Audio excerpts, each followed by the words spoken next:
more recently, the CFS system has deeply fragmented First Nations' ability to access their identification needed to vote in elections. Tonight, making it easier for Indigenous people to vote in Manitoba's election.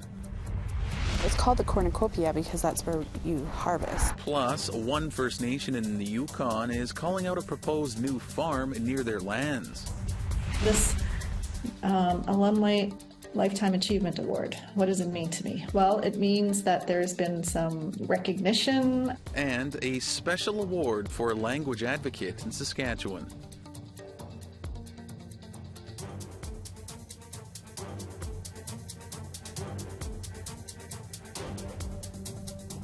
Good evening, Tansi and Ian. Welcome to APTN National News. I'm Daryl Stranger. The issue of pretendianism, or false claims to Indigenous identity, has reared its head in the Manitoba election campaign. A progressive Conservative candidate was taken to task for claiming to be Métis, a claim the Manitoba Métis Federation said was false. EP say they have 10 candidates declaring an Indigenous background. A quick count shows the Liberals and PCs have 4 each. When asked to provide their party's policy on verifying Indigenous identity, the PC's response was brief. The PC party does not police anyone's identity. The NDP provided a statement saying the Manitoba NDP has a rigorous vetting process, and we are proud of our candidates. We are fair and thorough in our assessment of candidates for the NDP.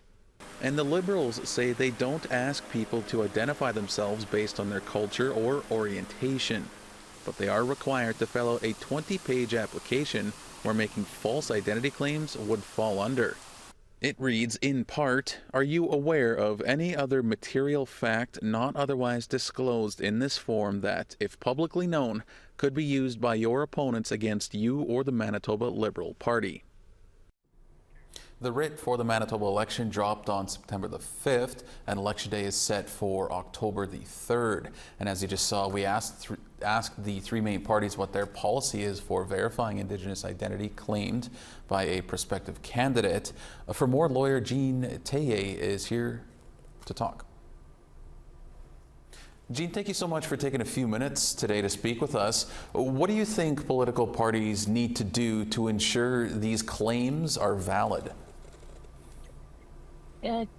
Claims to Indigenous identity, I think they need to be validated, first of all. So they need to ask for proof. That's the bottom line. Accepting people on an honor system simply doesn't work anymore because we've seen that people abuse that. So they have to ask for proof. And I don't think it's good enough to say you're searching for your identity or anything like that. So I think, and the political parties need to ask for proof before they claim they've got an Indigenous candidate, and they need to make it clear to the public what their policy is on this and what their proof standard is, so that we have some light shining in on the political party's process. So then, second to that, I suppose, why is it important for a candidate's heritage to be verified? I just think we should be honest. Candidates should be telling the truth, and as we've seen, some candidates are not. And so since we've seen that there's a history of people pretending or claiming Indigenous heritage when they have no right to do so, I think then it makes us all have to check and double check. And political parties are the same as universities and government and employers. They should, if someone is putting this forward as a credential and claiming to be Indigenous and often claiming stolen trauma and things like this that make people feel sorry for them, or that, my goodness, look what they've overcome, and it's all a lie, then I think that we want our politicians more than anybody else to be telling us the truth. And if they're going to lie about that, then what else are they lying about? So I think it just undermines our faith in the political process.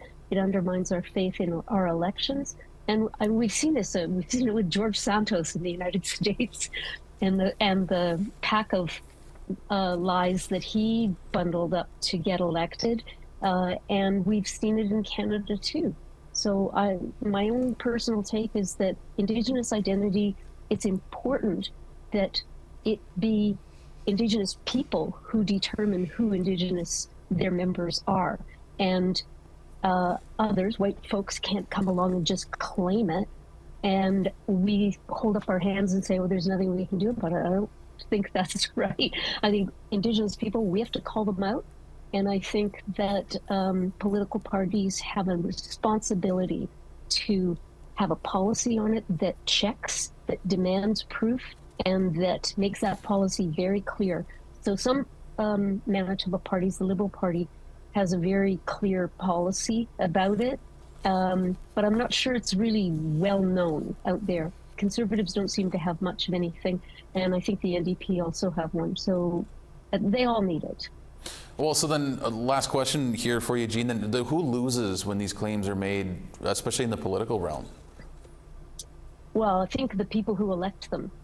So if the people in that riding elect an MLA to the Manitoba legislature and that person is being elected, at least in part, on a false claim, then I think the electors have been duped. And I don't think that that's right. So again, I say honesty. We need to have clarity and honesty and integrity in our elections and in our elected officials. And so who loses? Indigenous people always lose on this one, because then no one believes anything that comes out anymore, and it makes the rest of us suspect. And that's really, really unfortunate part of this. But I think it just means we have to be vigilant, and we have to call people out when they're making claims that are invalid or that they can't substantiate, or that we simply disagree with. So some candidate may be calling himself Métis. If the Manitoba Métis Federation stands up and says, no, you're not, then the rest of us should pay attention to that. Or if they claim they were Ojibwe or Saulteaux or Cree, then I think those nations should stand up and say, no, you're not. And then the rest of us should pay attention. Well, certainly plenty to look forward to here, especially with this election. Jean, thank you so much for this. And again, we appreciate your time. Thank you. And with just under 3 weeks to go before the election, the Assembly Manitoba Chiefs and Elections Manitoba have introduced a form they say will make it easier for First Nations people who don't have proper ID to vote. Calling it groundbreaking, they've released the Declaration of First Nation Guarantor for Proof of Identity Voters form. AMC says the form will help First Nations members cast their vote October the 3rd, regardless of their access to traditional ID like driver's licenses or health cards. The form is available at electionsmanitoba.ca or manitobachiefs.com. First Nations people can also get the form at AMC's office in Winnipeg. Government policies have, such as the Indian Act, and through enfranchisement, through residential and day schools, 6-day scoop, and more recently the CFS system, has deeply fragmented First Nations' ability to access their identification needed to vote in elections. So these are big, these are huge concerns that we had. Well, we want to hear what you think about some of these changes and the upcoming Manitoba election. Here's how to continue the conversation. To read and watch our stories, you can visit aptnnews.ca. And if you have a story you want to share, send us an email at news@aptn.ca. You can find us online on your favorite social media sites as well, including TikTok, YouTube, LinkedIn, and X, previously known as Twitter. Be sure to follow APTN News to join the conversation and see our latest stories. A man and a woman were sentenced in Edmonton on Monday for their role in the death of 25-year-old Nature Duperon.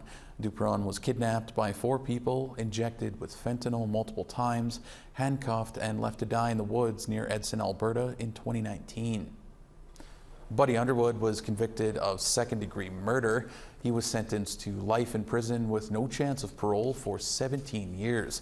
Tyra Muskego was sentenced to 12 years in prison for manslaughter. 2 others, Grayson Ishapi and Kayla Bejus, previously pled guilty to second-degree murder last fall. They were sentenced to life in prison with no chance of parole for 15 years. Manitoba RCMP's major crimes investigators have charged 3 men with murder in the death of James Vernon Giesbrecht, a Brandon man whose remains were found in the trunk of a burnt-out car 11 months ago. APTN's Leanne Sanders reports. Let me be very clear. This was a calculated and planned murder. James knew his killers, and he was lured to his death. Calling it a very complex investigation, RCMP have charged 28-year-old Redstone Wamdiska and 36-year-old Joseph Lindsay with first-degree murder in Giesbrecht's October 2022 death. 40-year-old Christopher Cutlip was charged with second-degree murder.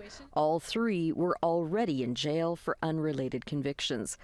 RCMP say Giesbrecht had family ties to Peguis First Nation and knew all 3 men through Brandon's drug subculture.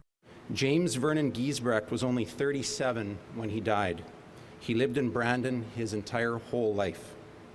He was a proud father, a brother, son, who worked hard to support and spend time with his loved ones in Brandon. RCMP say Giesbrecht's remains were found in a burned-out car on October 13th last year near Brandon. We also collected, as part of the investigation, DNA evidence throughout the investigation that was sent for testing, which helped us lead us to the suspects. Importantly, we also learned that James did not die as a result of the car fire. The Honda Accord had been stolen from Regina, but had changed hands to one of the suspects. RCMP credited tips from the public in helping solve the case. Well, not only because the public provided tips, but the public was willing to talk to investigators. They were willing to provide statements, and they were willing to get involved. All 3 men remain in custody. Leanne Sanders, APTN National News, Winnipeg. All right, we've reached the point in our show where we need to step aside for a moment, but first here's a look at a story soon to come. I'm Tamara Pimentel on the Penamutang First Nation in Manitoba, where members are protesting ahead of an election for a new chief and council. It's a call for transparency and a chance to be heard. They're going to be asking for band members to give them a vote for the next 4 years. But yet they didn't have a band meeting these 2 years. So does that mean for the next 4 years, band members are going to be in the dark? I'll have that story soon on APTN National News.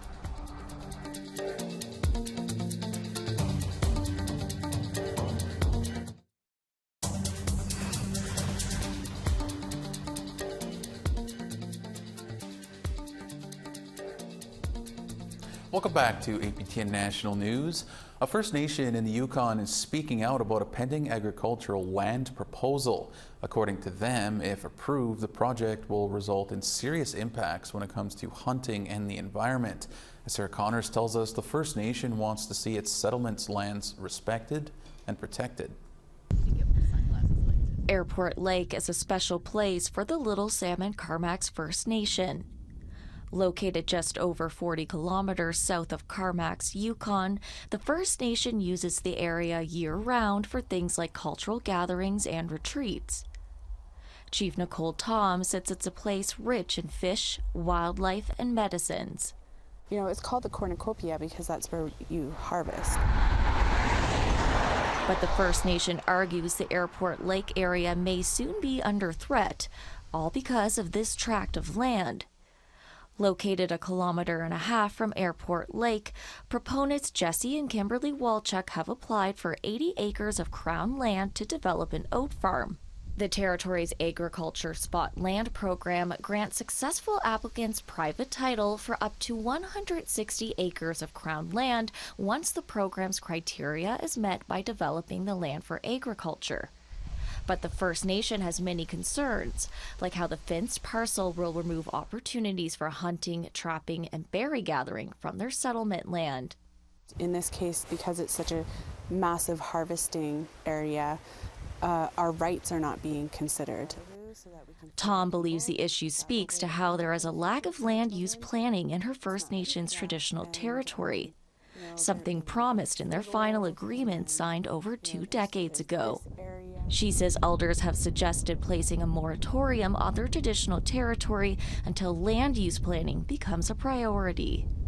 Until that happens, I think that's the solution for everything that's going on in the Yukon.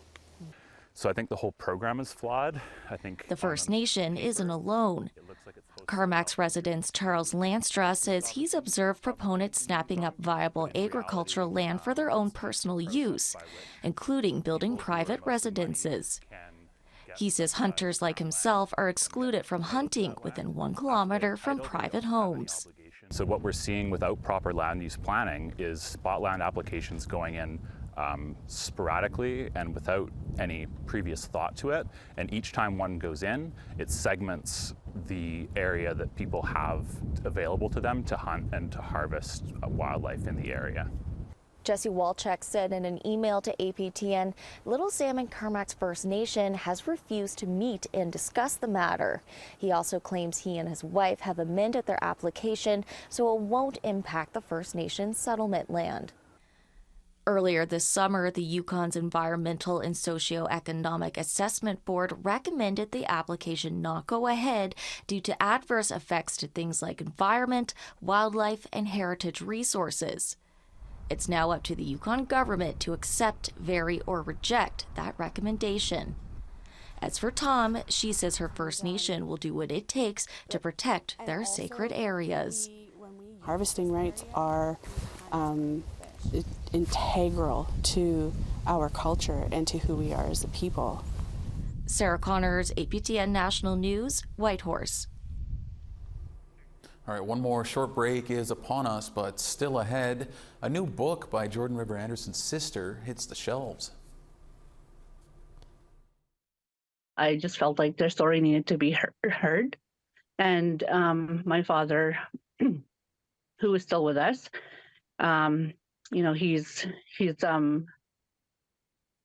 he decided that, to give honor to Jordan.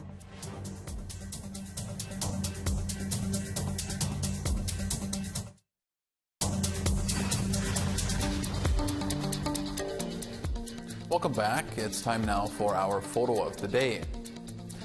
From the beautiful region of Treaty 5 territory, Vernon Bushy shared this sunrise over the Rice River near Hollow Water First Nation.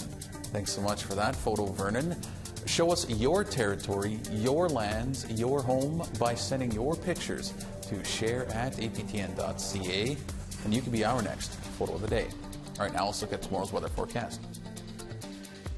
Starting on the east coast, 19 in St. John's and 22 degrees in Halifax, 8 degrees in Kuujjuaq and 18 in Happy Valley Goose Bay, 18 degrees in Quebec City and 18 as well in Montreal, 20 degrees in Toronto and 20 in Sault Ste. Marie.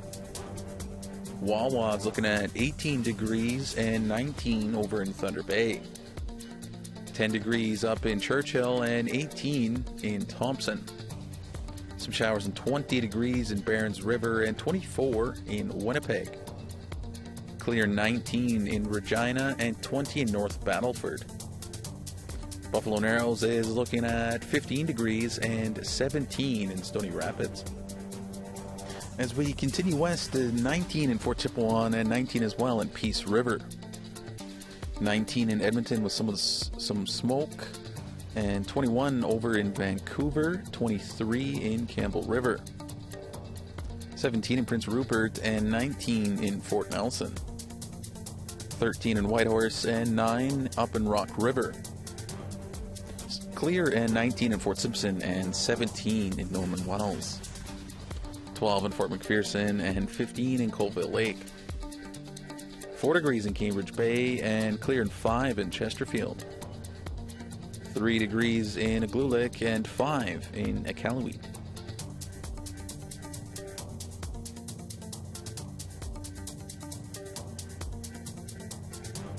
Hurricane Lee is on its way to Atlantic Canada, expected to approach the Maritimes with a faster landing speed than earlier forecasts predicted, increasing the wind over western Nova Scotia and southern New Brunswick. The Category 1 hurricane begins with heavy rains and gusting winds on Thursday. As the storm moves through the Maritimes, it's expected to transition to a tropical storm on Saturday. The slow-moving hurricane may bring winds up to 80 kilometers per hour, with some areas seeing winds for up to 24 hours, resulting in possible heavy rainfall, flash flooding, and storm surges. With the likely impact on Saturday and Sunday, power outages are expected. People are asked to have food and water for 72 hours, first aid supplies, and extra batteries. Lee is the 12th storm of the Atlantic hurricane season, which runs until the end of November. A Cree scholar from the Sturgeon Lake First Nation in Saskatchewan is receiving the highest honor from the University of Saskatchewan for her work revitalizing Indigenous languages. Dr. Belinda Gagiosu Daniels is the founder of the Nehiyawak Language Experience, where she runs immersion classes to teach people the language. She was raised by her grandparents and always heard them speaking Nehiyawak, but she didn't learn it herself until she was an adult. She completed her PhD on Nehiyawak reclamation, revitalizing Indigenous languages. Specifically, the Cree language has been her life's work. She's currently teaching at the University of Victoria, but still does language Cree programming in Saskatchewan. So this alumni Lifetime Achievement Award, what does it mean to me? Well, it means that there's been some recognition, there's been some recognition along with receiving this huge thank you of this contribution that I've been doing to and for Indigenous languages. A children's book that tells the story of Jordan River Anderson, who lived all of his 5 years in a hospital, has been longlisted for the First Nation Communities Read Award. Jordan's principle is a federal policy that was named after him to ensure equality for all kids. The book, called Jordan and Mom, shares a small part of what his life was like. It was written by his older sister, Jerlene Anderson Sullivan. She says it's exciting to be nominated. I just felt like their story needed to be heard. And my father, who is still with us, he decided that to give honor to Jordan's to Jordan's life, to allow Jordan's name to be used, in the Jordan's principle. Now, I wanted to honor them that way, and telling, a small part of our story and what Jordan's legacy is all about.